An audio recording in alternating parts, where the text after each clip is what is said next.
Hey, mama. So your baby is cruising, using the furniture, they're moving side to side, they're starting to show some interest. But the moment you try to let them go, nothing happens. They cling on for dear life. If this sounds familiar, then you're watching the right video. If you're new to my channel, my name is Cherrick Gordon. I'm a pediatric physical therapist. And I hear this from parents all the time. My baby's been cruising. When are they actually going to start walking? Here's what most parents don't realize. There are actually a whole bunch of little mini milestones that happen between cruising and those first independent steps. And if your baby hasn't mastered those little progressions, they're literally not ready to let go yet. It's not about courage, it's about skill building. So today I'm walking you through each of those steps, step by step, in the exact order your baby needs them. Okay? So if that sounds like something you're interested in, grab your baby, get down on the ground, and let's get into it. So let's start with the first one. The first one is simply getting your baby to pull themselves up into standing and just standing there, holding on to the couch, leaning, playing with a toy. This is actually the first step after baby is able to crawl confidently to the couch, put their hands on the couch, and bring themselves up into standing. At this point, you shouldn't really be trying to have your baby do much. You're just looking to have baby stand there, hold on, try to shoot for about 5 to 10 minutes and build up baby's endurance. So that's the first one. The second stage is getting your baby to take steps sideways or to just lean to the side while playing with a toy.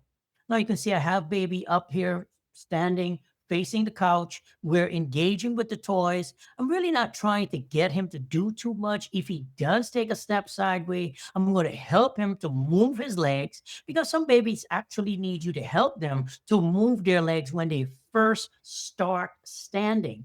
They might lean, but they don't know how far their body can go before they tip over. And so you may need to help your baby by moving baby's legs for them, helping baby to keep their center of gravity within their base of support so the baby doesn't fall. And once you practice this with your baby for a little while, they will get the hang of it and start actually moving.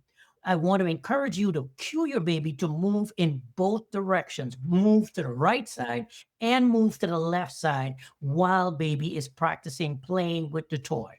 As you can see, this baby is not moving side to side. He's just standing there holding my hands, which may happen. Your baby may actually turn all the way around and end up facing you even before they're ready. You can see he's not even trying to take a step. He's just leaning towards me and letting himself go, but this is totally fine. I'm have him up on his legs. He's bearing his weight. He's standing and he's just not ready for what's actually about to come next. So we'll keep on practicing. Up next, we're going to do what's called cruising, but cruising around a corner. Once baby gets good at cruising sideways, you want to encourage your baby to cruise around. I like to call this an inside corner. And you cruise you baby to cruise and go around from cruising sideways to now taking a turn and going along the furniture, going along the couch, and actually just taking those steps sideways.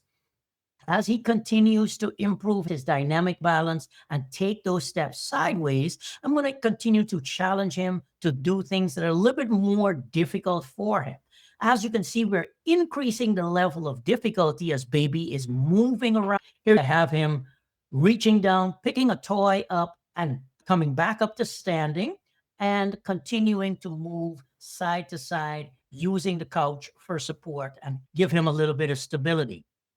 You also want to make sure the baby is able to move in both directions. So I'm going to have him go to the right, and then I'm going to have him bend down, pick up a couple of toys or look at some toys, keep on going. You can see I have him move off of the mat to where now he is on the floor with his bare feet. I encourage parents to have babies out socks up until baby is able to walk. Even when baby starts practicing walking, I want you to encourage your baby to continue to move around without socks. It helps your baby to just grip the floor. It helps those little toes to grab onto the floor. It works on baby's dynamic balance, moving balance, as baby continues to cruise from side to side. Once baby gets good at cruising, holding on onto a horizontal surface, baby is going to move on to what's called vertical cruising. So you can see I have this baby here with her hands. I'm cueing her to move sideways to go get her push walker and have her move around. But you can see she's doing it using just vertical support, which encourages baby to balance themselves over her feet and just get her dynamic balance going. Once she's finished with that, be ready to move on to the next stage, which is to have baby using a push walker. I don't like walkers where baby is inside the walker, but I definitely like these push walkers where baby can move around and push the walker. You see how upright she is? She's pushing the walker, and I'm going to practice with her, let her get good at pushing the walker and moving around the kitchen until I can get her to practice in both directions, turning towards her right, turning towards her left. You can see she's having some difficulty there, but she's getting the practice of moving the walker. I want you to practice with your baby. Let your baby get good at holding the walker and turning the walker. When baby is able to turn the walker, it means baby is practicing in both directions and practicing some good trunk rotation. Up next, I'm going to cue her to do some stepping over an obstacle course. I'm holding her hands, I'm walking behind her, and I'm having her practice stepping over an obstacle course is a fantastic way to get baby to do some dynamic weight shifting, standing, bearing her weight on one leg at a time as she steps over the obstacle. This is a fantastic activity. You don't have to do anything as formal as this. You can use cushions, you can use whatever you have available in the home to have baby practice. Crawling up the stairs with you behind your baby is a fantastic activity to strengthen those little legs, get her to plant her legs on a surface that's a little bit higher than where she is, and then push her body weight through it while she's holding on using the spindles for support. You want to make sure the baby is alternating their legs and going from one leg to the next leg. In the beginning, baby may show a preference for using one leg and just doing one side of the body. You want to make sure the baby's pushing through those legs with both sides of her body. This is a great way to strengthen baby's legs and do some leg strengthening exercises while baby's getting the strength needed for walking. Once baby is able to walk, what you're going to do is move on to the next stage, which is to have baby actually able to walk up the stairs, shifting her weight, alternating her legs while holding on. You can see I'm giving her a little bit of support with my finger, but I'm encouraging her to hold on to those spindles while she's taking her steps up. The final stage is what's called the confidence gap.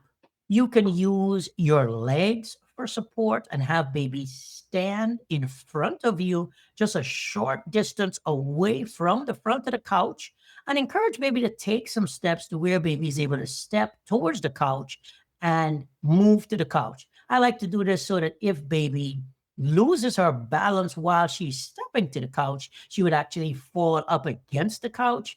This was about the third or fourth time we practiced, and she decided she didn't need the couch anymore. And so these are her first steps. You can see she has her hands in what's called the high guard position. This is a position baby uses as her little balance poles. And you can see that she fell down, and I actually let her fall. And that's a tip I would encourage you.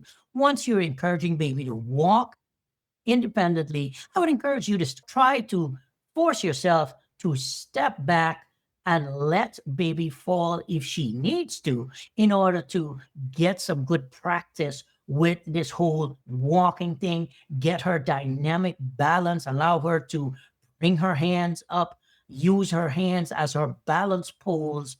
Just make sure that you're doing it in an incremental manner so that baby is able to actually build up her confidence. If you need to start off with baby close to the couch, and have baby take some steps, that is totally fine. Each baby is going to progress at their own pace, and that's what you want baby to do. So those are my tips for making that transition from cruising to actually walking and taking those first initial steps. My next video, I'm going to move on into taking steps independently and some techniques and some tips that you can use once your baby is actually able to walk.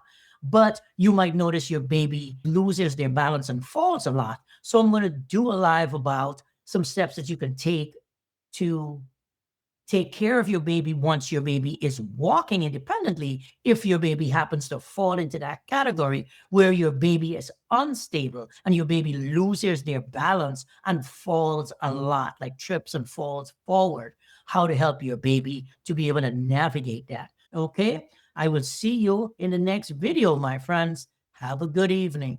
Don't forget to like, comment, and subscribe.